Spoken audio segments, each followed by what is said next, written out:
السلام علیکم ورحمۃ اللہ وبرکاتہ۔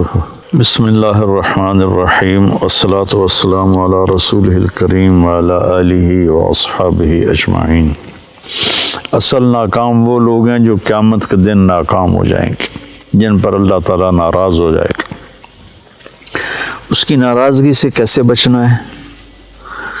اور اس کی فرما برداری والے راستے پر کیسے چلنا ہے، قرآن اس کو بتاتا ہے۔ بیچ میں ایک دشمن کھڑا ہے، شیطان، جو ہمیں اللہ کے راستے سے ہٹاتا ہے اور غلط راہوں پہ لے کر چلتا ہے، شارٹ کٹ زندگی کے بتاتا ہے، اور زندگی میں شارٹ کٹ کوئی نہیں ہے۔ تو اللہ تعالیٰ نے سورہ یوسف میں اس کو بہت خوبصورت انداز میں بیان کیا ہے کہ کچھ بھائی ہیں جو غلط راستے پر چلتے گئے اور ہر موڑ پر ان کی اسکیم کامیاب ہوتی گئی، اور یوسف علیہ السلام صحیح راستے پر چلتے گئے، ہر موڑ پر ان کی تکلیف بڑھتی چلی گئی۔ آخر نتیجہ جو انہوں نے خود نکال کے دیا وہ پورے قرآن کا خلاصہ ہے، میں پھر بتاتا ہوں۔ تو قصہ تو مشہور و معروف ہے کہ یعقوب علیہ السلام کی محبت یوسف علیہ السلام سے زیادہ تھی، اور بھائیوں کو حسد ہو گیا، تو ان کو جا کر ان باپ کو چکر دیا کہ ہم اس کو شکار پہ لے جاتے ہیں، اور آپس میں مشورہ، پہلے تو انہوں نے کہا قتل ہی کر دو، اقتلوا یوسف، مار دو۔ پھر یہودا نے کہا، جس کے نام پر یہودی کہلاتے ہیں، سب سے بڑا بھائی تھا یہودا، لیکن نہیں، مارو نہیں، اطرحوہ فی غیابۃ الجب،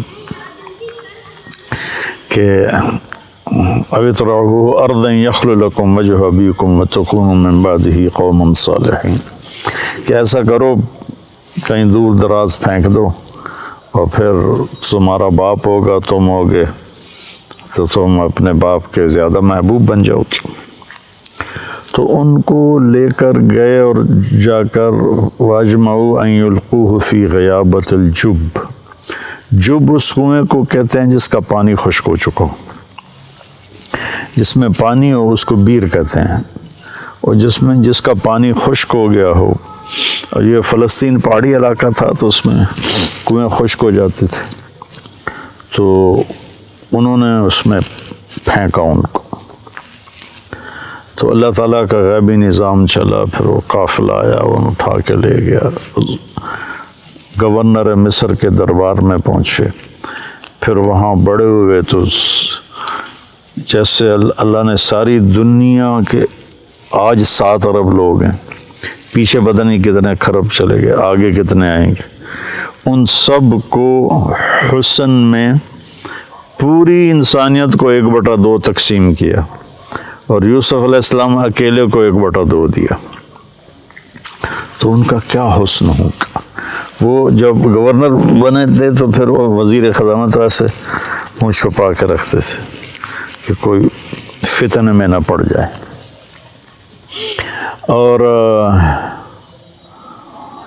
عورتوں میں اللہ تعالیٰ نے حضرت حوا کو سب سے زیادہ حسین بنایا،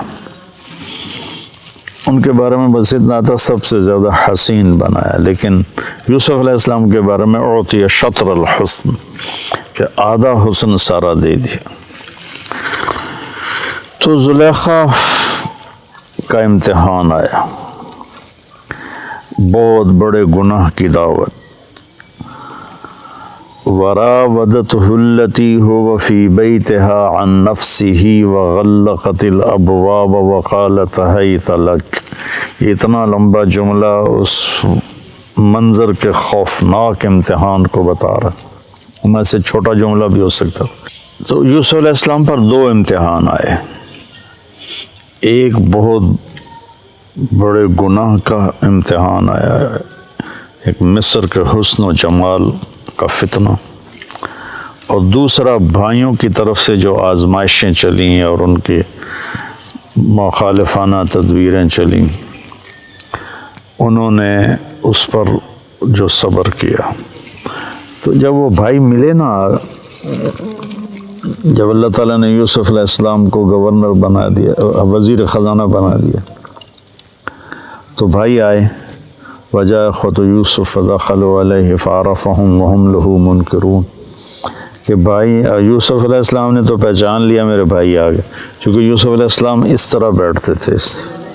یہ پورا نقاب اوڑھتے تھے، صرف آنکھیں نظر آتی تھی، پھر چھوٹے سی عمر میں ان کو انہوں نے بیچا تھا، اور وہ 30-40 سال کے جوان آدمی تھے، تو ان کا خیال بھی نہیں ادھر گیا، تو انہوں نے پہچانا بھی نہیں،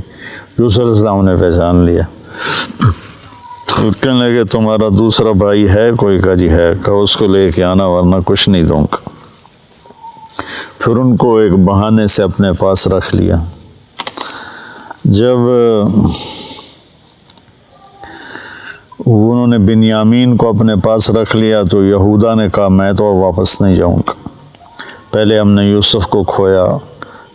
جان بوجھ کے ہم نے شرارت کی، اب بنیامین ہماری وجہ سے تو نہیں، خود اپنی وجہ سے ایسا ہو گیا، تو جب تک میرا باپ کوئی مجھے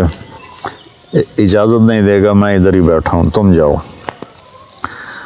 تو جب بھائی گئے اور انہوں نے کہا کہ بنیامین نے چوری کر لی ہے اور مصر کے وزیر خزانہ نے روک لیا ہے، تو اس پر انہوں نے خط لکھا۔ اچھا، یوسف بھی نبی اور یعقوب بھی نبی علیہ السلام، اب بیچ میں 7 دن کا سفر ہے ٹوٹل، تو پورے پتہ نہیں کتنے سال، 20-30 سال 40 سال وہ ادھر موجود ہیں، سلامت یہ ادھر موجود ہیں، بتانے کی اجازت نہیں، ورنہ جیسے ہی وہ وزیر بنے تھے اسی وقت وہ اپنے باپ کو پیغام بھیج دیتے کہ میں ٹھیک ٹھاک ہوں، آپ آ جائیں۔ اللہ کی ادھر بھی وحی آ رہی تھی کہ نہیں بتانا، اور یعقوب کے لیے بھی تھا کہ ان کو بھی نہیں بتانا۔ وَبِيَضَّ عَيْنَاهُ مِنَ الْحُزْنِ فَهُوَ كَظِيمٌ، آنکھیں ان کی چلی گئیں روتے روتے، اور غصہ پیتے پیتے پیتے پیتے وہ پھول کے مشکیزہ بن گئے۔ کظیم، کاظم اس مشکیزے کو کہتے ہیں جو پانی سے فل کر کے ٹائٹ کر کے بند کر دیا جائے۔ جتنے بھی سال بھائیوں نے یعقوب علیہ السلام کے ساتھ وقت گزارا یوسف علیہ السلام کے بغیر، تو انہوں نے کہا فصبر جمیل، پورے 40 سال میں ایک لفظ بھی طعنہ نہیں دیا میرا بیٹا تم نے گم کر دیا، حالانکہ آپ کو پتہ تھا انہوں نے فراڈ کیا ہے، لیکن پورے 40 سال میں ایک۔ پھر خط لکھا عزیز مصر کے نام کہ میں یعقوب بن اسحاق آپ سے مخاطب ہوں، ہم نبیوں کی اولاد ہیں، ہم چور نہیں ہیں، ہم پر بہت زمانے سے آزمائش کی چکی چل رہی ہے، پہلے میرے چچا کو حضرت اسماعیل کو، ان کو بھی باپ لکھا، پہلے میرے باپ کو چھری کے نیچے سے نکالا گیا،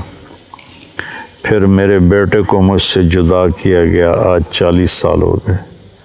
مجھے اس کا کچھ پتہ نہیں ہے، تو نے اس کے بھائی کو روک لیا، وہ میرے غم کی تسلی تھا، مہربانی کرو میرا بھائی واپس کر دو، میرا بیٹا واپس کر دو۔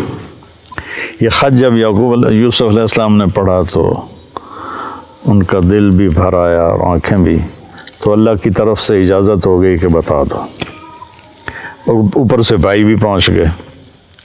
ایھا العزیز قد مسنا واہلنا الضر وجئنا ببضاعة مزجاة فاوف لنا الکیل وتصدق علینا ان اللہ یجزی المتصدقین۔ کیا عاجزی ہے ان الفاظ، اور کیا ذلت اور پستی کی انتہا کو چھو کر وہ گفتگو کر رہے تھے، کیا بتاؤں۔ تو ادھر سے حکم آ چکا تھا کہ بتا دو، تو اس طرح اوڑا ہوا تھا نا، اپنے پگڑی کا جو یہ تھا نا، اس کو ایسے رکھتے تھے۔ تو جب انہوں نے کہا کہ ہم یہ تھوڑی سی پونجی لائے ہیں اور ہمارے پاس ہے بھی کچھ نہیں، فقر بہت ہے، تو برائے مہربانی ہم پر صدقہ کر دیں۔ تو پھر یوسف علیہ السلام نے ایسے کیا، ایسے تھا نا، هل علمتم ما فعلتم بيوسف وأخيه إذ أنتم جاهلون۔ سبحان اللہ، کیا نبی کے اخلاق ہیں۔ کیا تمہیں کچھ خبر ہے جو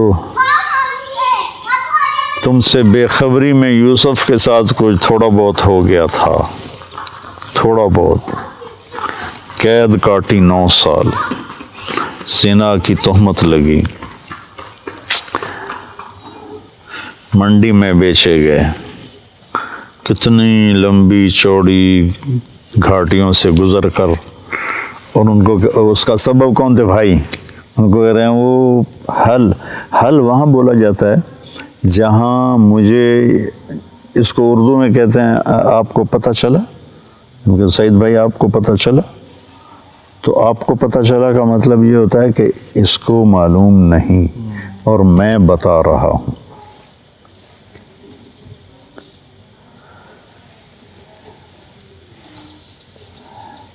یہ جہاں زیب کا بیٹا فوت ہوا تھا عبداللہ، تو میں آیا رائمنڈ سے، تو علی چھوٹا سا تھا، یہاں کھیل رہا تھا، میری گاڑی اندر انٹر ہوئی تو بھاگ گیا، آپ کو پتہ چلا عبداللہ فوت ہو گیا ہے۔ وہاں سے میں نے حل کا مطلب سیکھا کہ حل اتاک حدیث الغاشیہ، آپ کو پتہ چلا جو چھا جانے والا دن ہے وہ کیسا ہے۔ تو حل وہاں بولا جاتا ہے جہاں یہ ہو کہ بھائی مولوی حذیفہ کو جو میں بتا رہا ہوں نا اس کو معلوم نہیں، تو حل آپ کو کچھ پتہ چلا، جنہوں نے کیا ہی سارا بربادی، قدم قدم پہ سازے، ان کا حل علمتم ما فعلتم، فعلا کا جو صیغہ ہے یہ غیر ارادی حرکت کے لیے ہوتا ہے، جیسے میرا یہ میں پاؤں ہل رہا ہے نا، یہ غیر ارادی حرکت ہے۔ فعلا استعمال ہوتا ہے غیر ارادی حرکت کے لیے، پھر ارادی کے لیے بھی عاملہ کا لفظ استعمال ہوتا ہے ارادتاً جو کام کیا جائے۔ تو ما فعلتم میں یہ پھر ان کے جرم کو ہلکا کیا کہ تم سے بس ایم ہی ہو گیا، تم کرنے کا کوئی ارادہ تو نہیں تھا، بلا ارادہ ہو گیا۔ اذ انتم جاہلون، وہ بھی بے خبری میں ہو گیا، تمہیں اصل میں پتہ نہیں تھا۔ حالانکہ یہاں عبارت یوں بنتی ہے قد علمتم، تمہیں خوب خبر تھی، ما ظلمتم، جو تم نے ظلم کیا، بیوسف و اخیہ، یوسف اور اس کے بھائی پر جو تم نے ظلم کیا، اذ انتم عامدون، اور تم نے جان بوجھ کے یہ سارا کچھ کیا، تم نے پوری بدنیتی کے ساتھ کیا، تو اس کا بالکل الٹ لے کر آئے حل علمتم، آپ کو کچھ پتہ چلا ہی ہوگا، آپ کو تو میرے خیال میں معلوم نہیں، تو میں آپ کو بتاتا ہوں ما فعلتم، جو تھوڑا بہت یوسف کے بارے میں آپ سے ہو گیا، وَأَخِيهِ، اور اس کے بھائی کے بارے میں، اذ انتم جاہلون، جو آپ نے بے خبری میں کیا، آپ کا ارادہ تو نہیں تھا۔ تو اب جو اس وقت ان کا امپریشن بنانا، اس کو جو قرآن نے بیان کیا، کمال کر دیا۔ وہ تو پہلے انہوں نے غور سے دیکھا، پھر ایک دم ان کے اندر خوف پیدا ہوا کہ یہ یوسف ہے، پھر شک پیدا ہوا کہ نہیں یوسف کہاں ہے، یہ تو مصر کا وزیر خزانہ بیٹھا ہوا ہے۔ تو شک اور خوف اور امید، یہ 2-3 کیفیتیں ان کے اندر بن گئیں جو متضاد قسم کی تھی۔ ان کو جو قرآن ادا کرتا ہے اس کے جو الفاظ ہیں، ایک تو ان تحقیق کے لیے ہوتا ہے، ان کا یہ شک کے لیے ہوتا ہے، انت یوسف خوف ہے کہ لا بھائی ہوں آیا ساڑھو تے سوٹا، یہ تو یوسف ہے. تو میں اس ایکسپریشن کو اپنے انداز میں جو سمجھو میں اس کو بیان کیا کرتا ہوں. اِنَّكَ لَأَنْتَ یوسف، اِنَّكَ لَأَنْتَ یوسف. مجھے بڑا مزہ آتا ہے اس آیت میں کہ کس طرح اللہ نے مختلف کیفیات کو جمع کے میں اس کو چہرے پہ لانے کی کوشش کرتا ہوں. اِنَّكَ لَأَنْتَ یوسف، تو نے کہا انا یوسف وہذا اخی، میں یوسف ہوں، یہ میرا بھائی ہے. قد من اللہ علینا. اب یہ سورہ یوسف کا خلاصہ 2 لفظ ہیں، اور یہی 2 لفظ پورے قرآن کا خلاصہ ہیں، پوری زندگی کا خلاصہ ہیں، اور کامیاب زندگی کا خلاصہ ہیں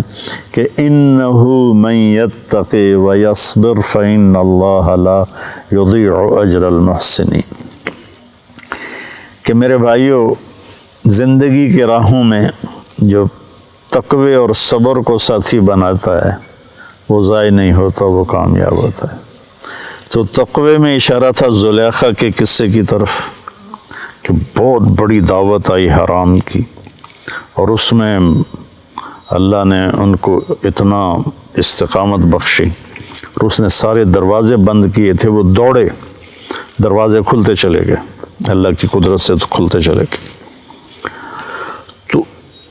تقوی سے مراد تھا اس